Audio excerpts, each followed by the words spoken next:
you just have to see my new pistol. It's got a composite mainframe with multiple accessory mounts on it. It's got adjustable length, field selectable mode of operation, and this American Freedom machine was originally supposed to fire 120 millimeter punches. We've got it secretly modified out to 130. No, it's not that kind of pistol. Trail pistol.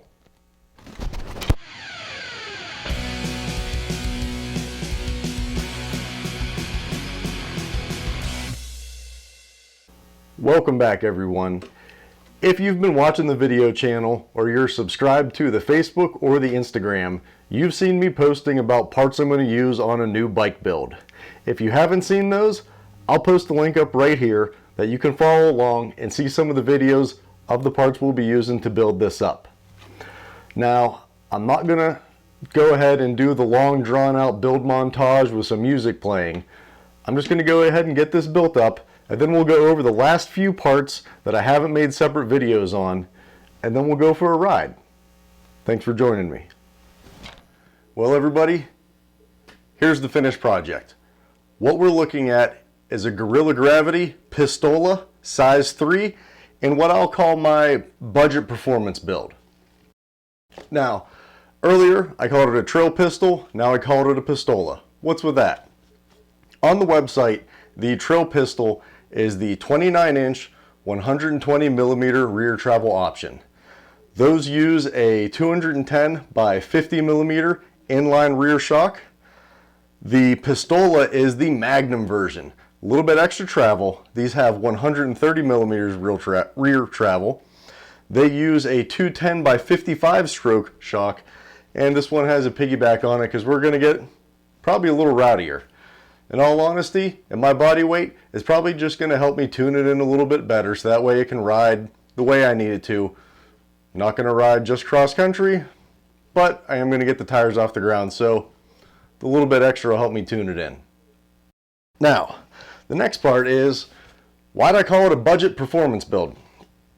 So with the videos that you've seen already, you saw the parts I'm putting on this.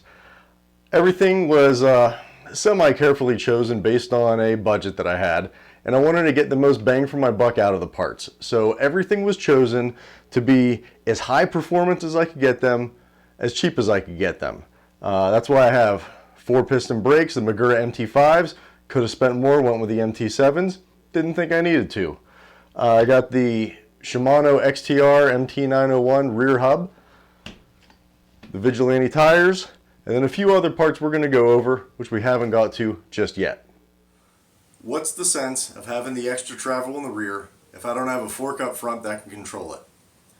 I'm going to go with a Marzocchi Z2. 29-inch, 140 millimeter travel with a 44 millimeter offset. Now, I know some of you may be thinking, why'd I use this fork? And maybe it's a little bit of a gamble. We're not exactly sure how it's going to perform just yet. But here's my rationale. It's based on the chassis of the Fox 34. Because it uses the open rail damper instead of the sealed grip or fit dampeners like the 34s, the stanchion tube is actually a little bit thicker on the right side. What that does is, although there is a little bit of a weight penalty, this fork is heavier than the Fox 34, it's also stronger than it. It comes in under the weight of a Fox 36, so it's kind of a blend between the performance levels of the 36 and the 34, sitting somewhere right in the middle. I still have the air spring, I can tune it with the tokens. We've got the rail dampener. I've ridden, the old Marzocchis way back in the day when they were all open dampers. If you had them set up right, they rode really well, everybody. So that's not a deal breaker for me. It's got a shim stack in there, so it's got controlled damping. We're going to see how it does. For the price, I couldn't pass it up. Now, you've already seen the E13 plus bar and base stem in the previous video. Same with the E13 Vario seat post and lever. So, hanging on to, I'll be using Race Face Geta grips. These are pretty cool. The rubber compound on them, I think it's like a silicone blend, super grippy. The texture actually has, or the rubber design actually has a texture to it to keep your fingers gripped in there. These are offered in 30 and 33 millimeters, so hopefully one of those sizes fits you really well. Single lock on collar. For a saddle, we're going to be using an Ergon SM Pro. I've had a lot of luck with these saddles. I have one on my road bike. I've used one on a different mountain bike. They feel great for me. They might feel great for you. You never know.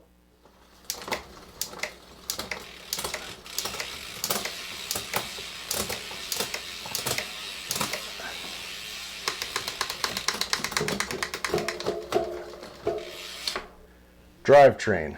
Went with the Shimano, mostly SLX 12-speed. The rear hubs were micro spline, so right now it's the only drivetrains you can use are Shimano. So we have the SLX cassette, rear derailleur, shifter. I'm using the Dior crankset, and the reason for that is, well, parts availability kind of sucks right now. I couldn't actually get an SLX crankset. They're not slated to even be available until January, and I got impatient. It happens. Okay, some of the last little bits. We mentioned that the rear shock is a piggyback shock. This is the Fox Dpx2 Performance version. What is different between the factory and this is the Kashima coating. This just has the black anodizing and the low speed compression. The performance model still has a 3-position switch, where the factory model also has, I think it's a 10 or 12 click low speed screw. I think for my needs this will be just fine. Usually I run them wide open. I don't like using a lot of compression damping. I like to get, once you get the air spring right, I don't really think you need it. Maybe I'll throw it on whenever we're pedaling up some boring fire roads. Who knows? In key spots on the frame, down tube, chainstay, seat stay, I am using All Mountain style frame protectant. In a couple key areas, I did have to use a heat gun. The bottom of this frame is pretty flat with a sharp curve going around it. To get it to stick to the sharp curve, I did hit it with a heat gun to soften up the PVC a little bit, and then it's on there just fine. We'll see how long that holds up long term. Who knows? You can see this does have the plush and crush setting. I'm not going to go over exactly what everything is on the Guerrilla Gravity frame. I went over that in a previous video on customer at Iron City Bikes build. We'll post that link up here so that way you can get familiar with Guerrilla Gravity's designs. Now, the bad part.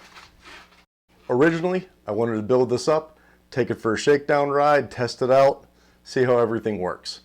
But the day that I got this finished up, right before I started taking this video, here's what the weather looks like.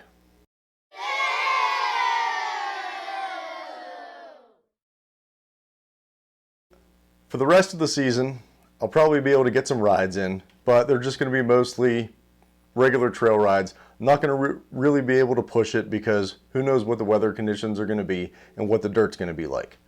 So I'm just going to get this dialed in, get it set up for my weight, go for some pedals, not get any footage yet. What I'd like from you, because this bike does have the adjustable reach, the adjustable suspension, I want to do some tests and see what each mode, long, short, plush, crush, see how they feel. What do you want to see them tested on? Do you want to see how well they climb, how well they are flat ground sustained speed, downhilling?